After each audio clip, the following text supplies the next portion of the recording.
అందరికీ నమస్కారం.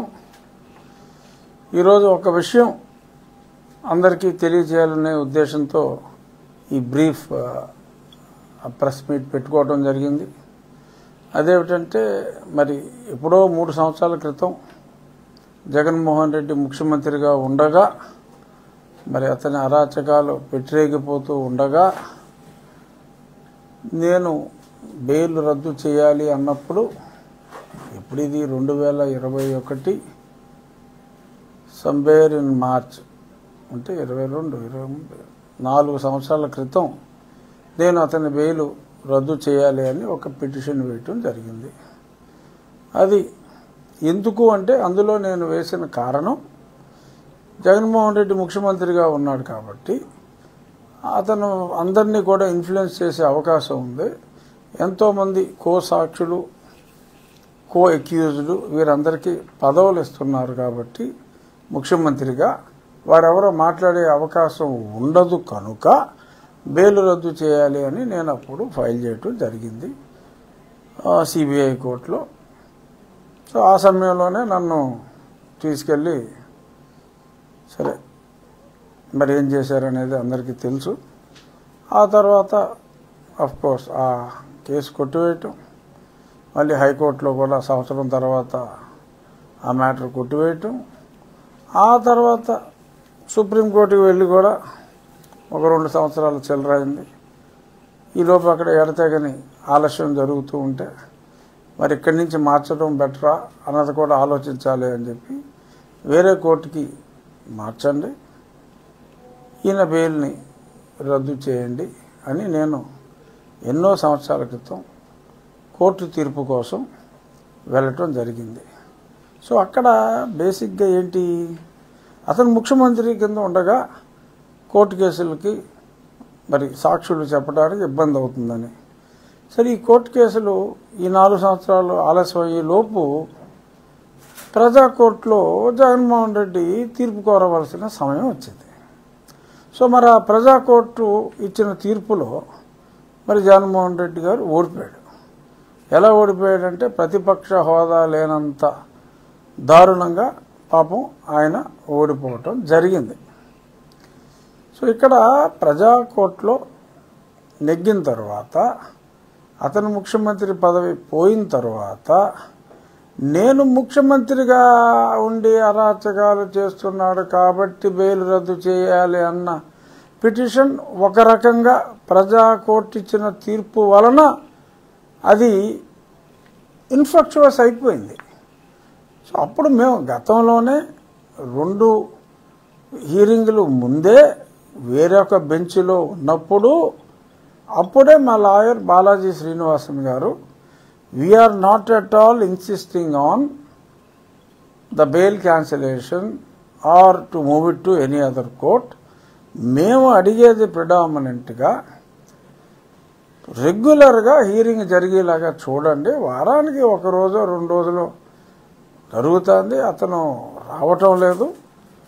తను వచ్చేలాగా అప్పట్లో ముఖ్యమంత్రి కింద ఉన్నాను కాబట్టి ఒక ట్రిప్ వేయాలంటే నాకు 50-60 లక్షలు ఖర్చు అవుతుంది కాబట్టి రాష్ట్ర ఆర్థిక పరిస్థితి అంతంత మాత్రంగా ఉంది కాబట్టి నేను రాష్ట్ర ఆర్థిక పరిస్థితికి భారం కాకూడదు కనుక నేను రాలేనొచ్చు అని చెప్పి అనటం జరిగింది.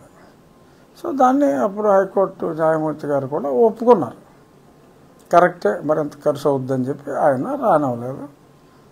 మన ఎవరో కాదనలేని తీర్పు ఒకసారి హైకోర్టు చీఫ్ జస్టిస్ గారు చెప్పాక ఎస్. కానీ ఇది నేను 2 హీరింగ్ల ముందే 2 బెంచ్లు వేరే బెంచ్ల్లో ఉన్నప్పుడే మేము ఇన్సిస్ట్ చేసేది కేవలం త్వరితగతిన విచారణ జరిగేలాగా చూడండి.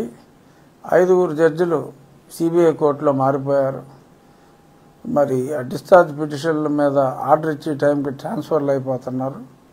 ఒకళ్ళు అయ్యారంటే 2 అయ్యారంటే పోనీ 3 అయ్యారంటే కూడా మోహాటం మీద ఆదృచ్ఛికం అనుకోవచ్చు. కానీ 5 ట్రాన్స్ఫర్ అయితే మరి అనుమానం రావట్లేదా ఆలోచించండి అని చెప్తే మరి వాళ్ళ కోర్టు చాలా స్పష్టంగా ప్రతిరోజు విచారణ జరగాలి, ఆ విచారణని మరి మాటల్లో కాకుండా ప్రాక్టికల్గా హైకోర్టు కూడా అబ్జర్వ్ చేయాలి అని చెప్తూ నేను వేసిన పిటిషన్స్ని మీరు విత్డ్రా చేసుకోమని చెప్పి కోర్టు చెప్తే మేము ఎందుకంటే మేము ఓవరాల్గా విత్డ్రా చేసుకున్నాం, మాకు కావాల్సింది అవి కాదు, ఇప్పుడు కావాల్సింది త్వరితగతిన విచారమే అన్నాం. దానికి సాక్షిలో రఘురామరాజుకి ఎదురు దెబ్బ, రఘురామరాజుపై జగన్ విజయం, నీ కేసులు కొట్టేశారు. ఏం కొట్టేశారు? నేను ఒక రకంగా నెగ్గా, కాగల కార్యం గంధర్వులు తీర్చినట్టు కోర్టు ఇవ్వాల్సిన తీర్పు ప్రజలు ఇచ్చారు.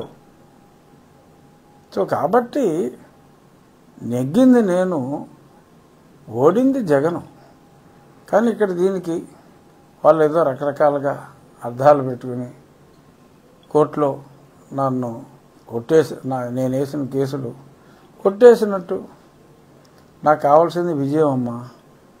నేను వేసిన కేసులో నేను విజయం సాధించా, అది కొట్టేస్తే విజయం సాధించానా అంటే మరి ఇంత ఆలస్యం అయినప్పుడు మరి ప్రజాకోర్టు తీర్పు ఇచ్చిన తరువాత ఈ కోర్టు తీర్పు ఇవ్వాల్సిన అవసరం లేదు, త్వరితగతిన విచారించండి చాలు అని నేను చెప్పిన తర్వాత మరి సుప్రీంకోర్టు ఎన్నాళ్ళు పెండింగ్ పెట్టుకుంటారు? డిస్పోజ్ చేయాలి కదా. సో డిస్పోజ్ చేయాలి కాబట్టి డిస్పోజ్డ్ యాజ్ విత్డ్రాన్ అని చెప్పి ఆర్డర్ ఇవ్వటం జరిగింది. సో ఇక్కడ నేను ఓడింది లేదు, జగన్మోహన్ రెడ్డి గెలిచింది లేదు, నేను అనుకున్నది జరిగింది. ఇక్కడ నేను గీతను నమ్ముకున్నవాడిని. గీత అంటే భగవద్గీత, చాలామంది ఎవరో పక్కింటి గీత అనుకుంటారు. భగవద్గీతను నమ్ముకున్నవాడిని. నీ కర్తవ్యం నువ్వు చెయ్యి, ఫలితం ఆశించకు అని భగవానుడైన శ్రీకృష్ణుడు చెప్పినట్టు నా కర్తవ్యం నేను చేశా. ఆశించిన అంటే ఫలితం ఆశించకు ఏం జరిగినా అని అన్నప్పటికీ నేను ఆశించిన ఫలితం కన్నా అతి ఎక్కువ ఫలితం మరి ఇప్పుడు ఈ కోర్టు ఇచ్చిన తీర్పు ద్వారా ప్రతిరోజు విచారించండి అన్న ఈ కోర్టు ఇచ్చిన తీర్పు ద్వారా, అలాగే గతంలో ప్రజాకోర్టు ఇచ్చిన తీర్పు ద్వారా, మరి ఎందుకంటే చేసిన అరాచకాలని మరి పదే పదే మెన్షన్ చేసినందువల్ల ప్రజల తీర్పులో మరి అది కూడా ఒక డెఫినెట్గా భాగం వహించింది. కాబట్టి నేను ఏదైతే నా రచ్చబండల ద్వారా మాట్లాడానో, కోర్టుకి రచ్చబండలు కాదు కాబట్టి అఫిడవిట్లు వేయాలి కాబట్టి కోర్టులో అఫిడవిట్లు వేసాం. సో ఇక్కడ ఫలితం దక్కింది, అక్కడ ఫలితం దక్కింది. కానీ రేపు సాక్షి పేపర్లో ఫ్రంట్ హెడ్లైనే వేసుకుంటారని అనుకుంటున్నా. నా ఊహ ప్రకారం ఫ్రంట్ హెడ్లైన్ హైకోర్టులో జగన్, సుప్రీంకోర్టులో జగన్ విజయం, చెంపదెబ్బలు కొట్టిన సుప్రీంకోర్టు, రఘురామకు చెంప పెట్టు అని ఈ రకాలుగా రేపు సాక్షి పేపర్లో రావచ్చు. ఇవే మాటలు రావచ్చు, కాస్త అటు ఇటుగా ఇలాగే రావచ్చు. కానీ నాకైతే ఇది కోర్టులో దక్కిన విజయంగా నేను చాలామంది దిమాక్కున్న ప్రజలు భావిస్తున్నారు. సో కాబట్టి సాక్షి రాతలు ఎవడైనా తలరాత బాగోక సాక్షి రాతలు చదివితే లైట్ తీసుకోండి, మనం నెగ్గాం. కానీ ఇప్పుడు సాధించాలి, రెగ్యులర్గా జరుగుతుందా లేదా అనేది సాధించాలి. ఎవరైనా కూడా చూడొచ్చు మీరు ఇచ్చిన తీర్పుకి మరి వ్యతిరేకంగా ఉంటే, ఏమండి మీరు ఇచ్చిన తీర్పు అమలు కావటం లేదు అని ఎవరైనా కూడా అప్రోచ్ అవ్వచ్చు. చూద్దాం. నేను ఎన్నో లెక్కలేనన్ని కేసులు వేయటం జరిగింది. సరే, నాకు అలుపున్నది రాదు. కానీ ఇప్పుడు నేను కోరుకున్న ప్రభుత్వం వచ్చింది కనుక డెఫినెట్గా అప్పట్లో అన్నీ నాణ్యతను వేసుకుని నేనే చేయవలసి వచ్చేది, ఏ కోర్టు కేసులు వేయాల్సి వచ్చినా. ప్రభుత్వం వచ్చింది, మంచి ముఖ్యమంత్రి గారు వచ్చారు, సుపరిపాలన అందిస్తున్నారు, ప్రజలు సుఖ సంతోషాలతో ఉన్నారు. ఒక్కొక్కటిగా నేను వేసిన కేసులు రావచ్చు. రాష్ట్ర ప్రభుత్వం కూడా మరి చాలా వేగవంతం చేసింది. నా కస్టోడియల్ టార్చర్ కేసే సునీల్ కుమార్ మీద మరి ఆ విచారణ కమిటీ వేయటం, ఇవన్నీ కూడా రాష్ట్ర ప్రభుత్వం అత్యంత వేగవంతంగా మరి ఆ కేసులనేవి వదలకుండా ముందుకెళ్తా ఉంది అనటానికి ఎస్, మాటల ద్వారా కాకుండా చేతల ద్వారా ఒక చక్కటి స్పష్టత కూడా ఇవ్వటం జరిగింది. ఇదండి నేను ఇవాళ రేపు రాబోయే సాక్షి రాతకి ఇవాళ నేను ఇచ్చిన క్లారిఫికేషన్. నా ప్రయత్నంలో నాకు విజయం ఈ రోజుకి దక్కింది. అసలు ప్రయత్నంలో విజయం ఎప్పుడు దక్కింది? ఎలక్షన్ రిజల్ట్ ఎప్పుడు వచ్చింది? మే 14 నా పుట్టినరోజు నాడే రిజల్ట్ వచ్చింది. 14 13 నన్ను పుట్టినరోజు నాడే మరి రిజల్ట్ వచ్చింది. భగవంతుని నిర్ణయం. మరి బాలయ్య గారి భాషలో చెప్పాలంటే దబిడి దిబిడి చేశారు ప్రజలు.